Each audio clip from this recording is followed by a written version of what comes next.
नमस्कार मित्रांनो, कॅप्टन तन्वीने राखीला सुनावले आहेत खडे बोल. चला तर आपण जाणून घेऊ नक्की तन्वी काय बोलली राखीला.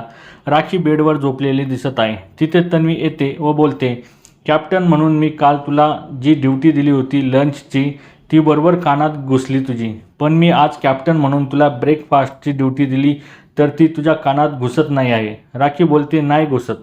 तन्वी बोलते, मुद्दाम होऊन मुद्दे करायचे. तिथे लोक ड्युटी करतायत त्यांच्यासाठी घमासान भांडी काढायची, मुद्दाम होऊन त्रास द्यायचा, लोकांना पोक करायचं. म्हणून तू फिनालेमध्ये जाऊ नये असं मला वाटते.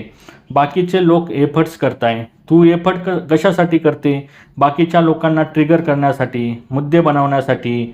एवढी सगळी बडबड करत असताना सुद्धा राखीला काडीचा फरक पडलेला दिसत नाही. ती मस्त तन्वीच्या बोलण्यावर हसत आहे आणि तन्वी अजून चिडते आहे.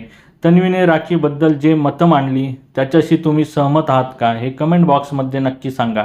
आणि अशाच नवीन अपडेटसाठी आमच्या चॅनलला लाईक, शेअर आणि सबस्क्राईब करायला विसरू नका. तोपर्यंत धन्यवाद मित्रांनो.